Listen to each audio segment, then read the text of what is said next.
मेरे प्रियो, आज जो यूट्यूब में चल रहा है, बजिंदर सिंह पास्टर का, कितने लोगों के लिए ये यूट्यूब में अपने आप में एक कमाई या पैसा कमाने का संसाधन बन चुका है। आए दिन ही कोई ना कोई सेवक का, मुझे इन लोगों को सेवक कहते हुए भी शर्म आती है। उसकी वजह कि ये चंद पैसों के लिए या चंद व्यूज के लिए कैसे लोगों की भावनाओं के साथ खेल सकते हैं।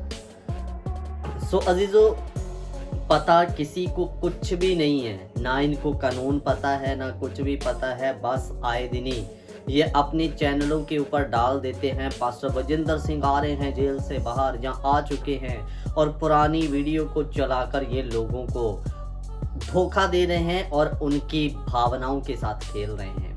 तो मैं आपसे एक निवेदन करना चाहता हूं, ऐसे यूट्यूबरों से सावधान रहें जो आपकी भावनाओं के साथ खेलते हैं और आपको झूठ परोस परोस के दे रहे हैं। सो हालेलुया, जय मसीह की। परमेश्वर का धन्यवाद हो आज एक बार फिर से सुंदर समय के लिए, और जाने वचन की सच्चाई चैनल की एक और नई वीडियो में आप सभी का स्वागत है। मेरे प्रियो, हमारा शुरू से ही इस चैनल के माध्यम के द्वारा एक उद्देश्य रहा है कि बाइबल का सत्य आपके तक रखा जाए और गलत शिक्षाओं का पर्दाफाश किया जाए।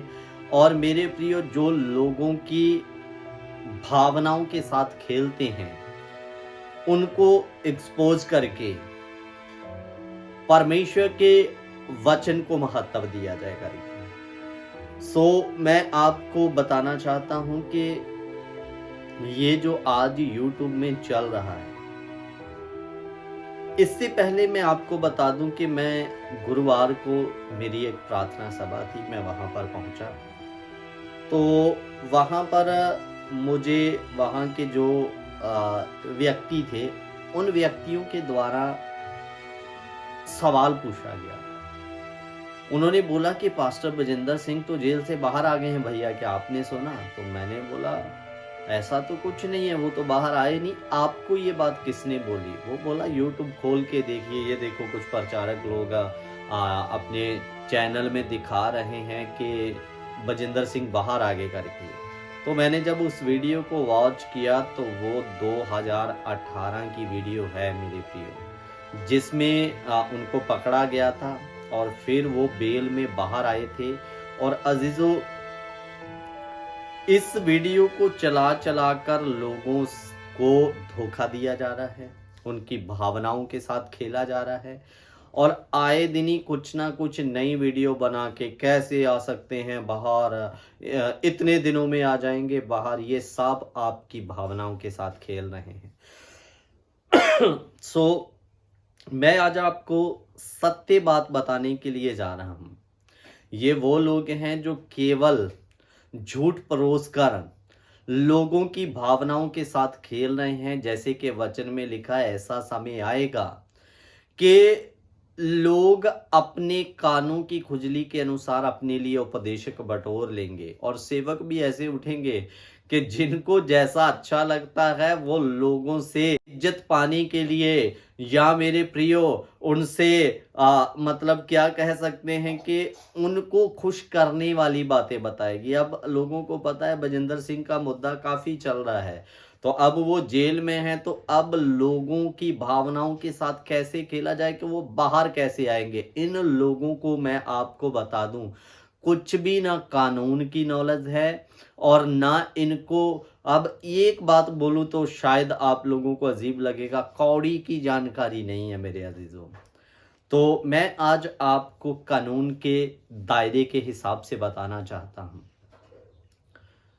कि अगर पास्टर बजिंदर सिंह निर्दोष है, उनको ये लगता है कि मैं हाई कोर्ट में अपील करने के द्वारा निर्दोष ठहर सकता हूं, तो आपको सबसे पहले ये जानना पड़ेगा कि हाई कोर्ट में कितने दिनों बाद अपील हो सकती है सजा होने के बाद में।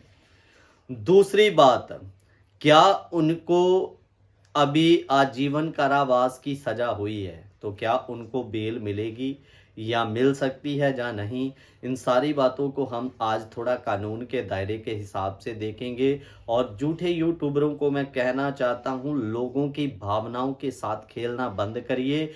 आपको कानून का कुछ भी पता नहीं है। मैं आज आपको कानून की कुछ जो बातें हमने सर्च करके पता की है उनके बारे में थोड़ा नॉलेज देना चाहता हूं, और साफ करके आप लोगों से निवेदन करना चाहता हूं कि ऐसे यूट्यूबरों की चालों में ना फंसें, जो आपको आए दिन एक नया थंबनेल बनाकर बोल देते हैं, देखो पास्टर बजिंदर सिंह आ गए बाहर, इतने दिनों में आ जाएंगे बाहर, हाई कोर्ट ने उन्हें निर्दोष साबित कर दिया। ये सब आपको उल्लू बनाया जा रहा है, इसमें सच्चाई नहीं है। सच्चाई जाननी है तो आप इस वीडियो को लास्ट तक देखिए।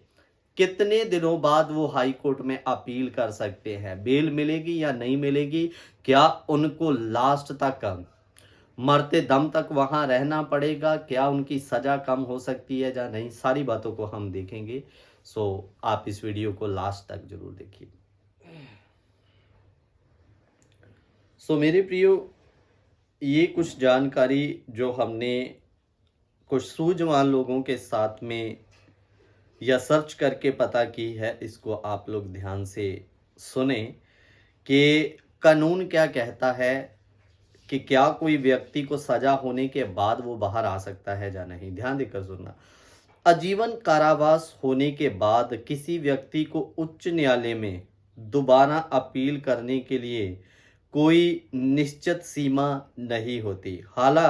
हालांकि यदि कोई व्यक्ति जेल में अच्छा व्यवहार कर दिखाता है तो उसे समय के बाद छूट या सजा कम मिल सकती है।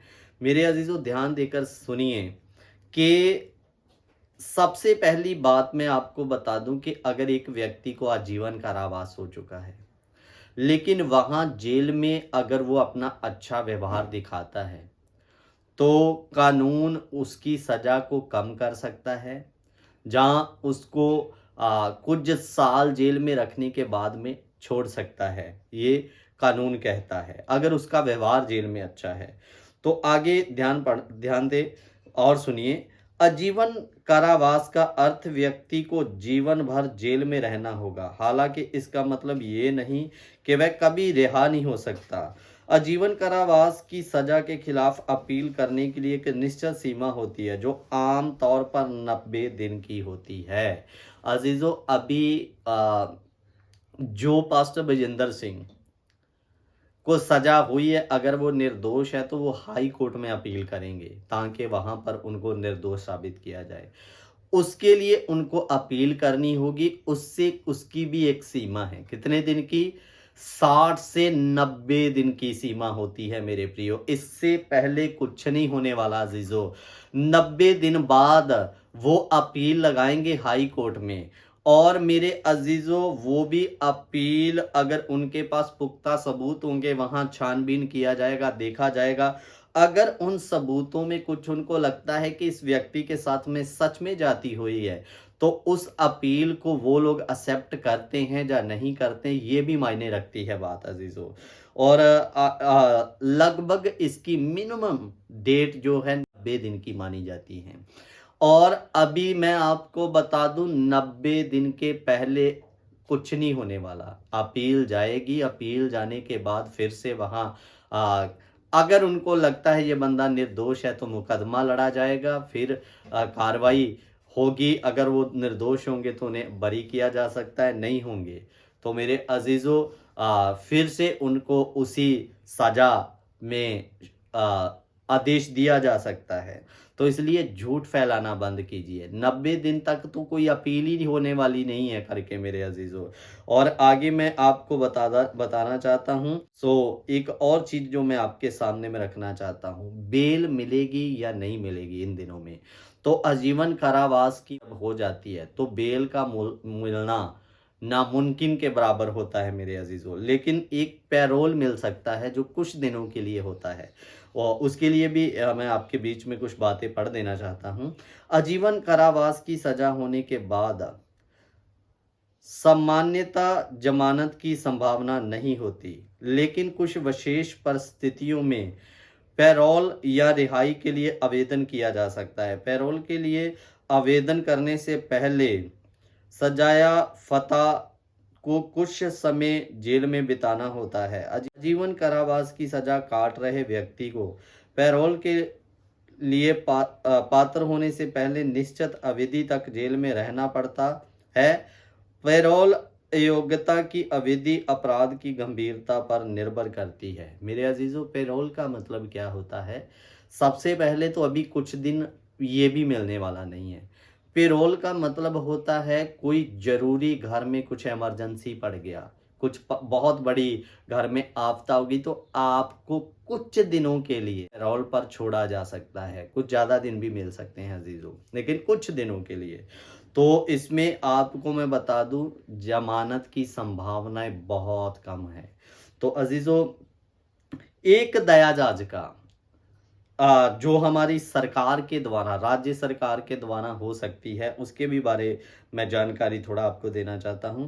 कुछ मामलों में कैदी दया याचिका दायर कर सकता है। यदि राज्य सरकार दया याचिका सकारात्मक विचार करती है तो अदालत सजा को कम कर सकती है और कैदी को रिहा कर सकती है। अगर हमारी राज्य सरकार जो अवेलेबल होती है वो इसके बारे में कहे कि इस व्यक्ति की सजा कम की जाए, तो मेरे प्रियो उसको रिहा भी किया जा सकता है, उसकी सजा भी कम हो सकती है, जैसे 14 से 20 साल। लेकिन ये सरकार की जो दया याचिका या आवेदन है, ये कब कर सकता है? 14 साल जेल में व्यतीत होने जाने के बाद। जैसे मेरे प्रियो, मैं आपको बता दूं कि इनको, जैसे पास्टर बजेंद्र को आजीवन कारावास की सजा हुई है, लेकिन उसके बाद में अगर 14 साल व्यतीत करने के बाद वो सरकार से दया याचिका की अपील करते हैं, तो सरकार चाहे तो उनको उनकी सजा को कम करवा सकती है, या 14 साल के बाद उनको रिहा भी करवा सकती है। ये है कानून के दायरे। मेरे अजीजों, ये बातें मैंने आपके तक क्यों रखी, उसकी वजह क्या है कि जो लोग आपको झूठ पे झूठ परोस रहे हैं, आ रहे हैं बाहर, आ चुके हैं बाहर, ये सब आपको धोखा दे रहे हैं। इनके धोखे में ना पड़िए। हाई कोर्ट में अपील जाएगी, वो भी अभी नहीं, 90 दिन के पश्चात। उसके बाद में अगर उनको लगे ये व्यक्ति निर्दोष है करके, तो मुकदमा चलेगा, फिर से वही सब डेट पड़ेगी। और अजीजों, ये लंबी दौड़ है। तो ये लोग जिनको एक भी बात क्या कह सकते हैं, कानून के बारे में पता नहीं है, बस हवा में तीर चला रहे हैं और आप लोगों को धोखा दे रहे हैं चंद व्यूज़ों के लिए मेरे प्रियो। तो इनके धोखे में ना आए। बेल की संभावनाएं इसमें कम है। पैरोल पर कुछ दिनों के लिए अगर मिल जाए किसी बड़े कारण की वजह से, तो बाहर आ सकते हैं कुछ दिनों के लिए। अन्यथा जब तक हाई कोर्ट में अपील नहीं जाती, अब कुछ भी होना नामुमकिन सा है मेरे प्रियो।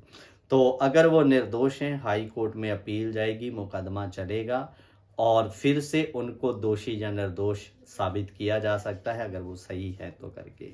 तो अजीज़ों, वो भी 90 दिन के पहले होने वाला नहीं है। तो इसलिए झूठी खबरों से सावधान हो जाएं, इन सब चीज़ों में विश्वास ना करें। और मैं आपको सेवकों को भी एक बात कहना चाहता हूँ, झूठ परोसना बंद करो। शर्म कीजिए कि हम अपने आप को यहोवा के सेवक कहते हैं और चंद व्यूज के लिए हम लोगों की भावनाओं के साथ खिलवाड़ कर रहे हैं। तो ऐसा करना बंद करें कृपया। थोड़ा कानून को भी जान लो कि क्या हो सकता है, क्या नहीं हो सकता है। बस हमें क्या लेन देन, मुद्दा ये भखा हुआ है, हमें तो बस व्यूज़ इकट्ठा करने हैं, सब्सक्राइबर इकट्ठा करने हैं। ऐसी चंद बातें बोल के लोगों की भावनाओं के साथ खेलो, धोखा दो। लेकिन इन सब चीज़ों का एक दिन आपको खुदा के सामने में न्याय देना पड़ेगा कि जो आपको परमेश्वर ने वचन परोसने के लिए चुना था, सही बात परोसने के लिए चुनी थी, लेकिन तुम लोग नाजायज फायदा उठाते हुए चंद पैसों के लिए, चंद व्यूज के लिए, आपने तो अपना दीन ईमान बेचकर लोगों को धोखे में डालना शुरू कर दिया, झूठ फैलाना शुरू कर दिया। सो ये एक सच्चे सेवक की निशानी नहीं हो सकती। सो मेरे प्रियो, ऐसे चैनलों से सावधान रहें, सतर्क रहें और झूठ पर विश्वास ना करें। सो प्रभु आप सबको आशीष और बरकत दे। जय मसीह की। God bless you.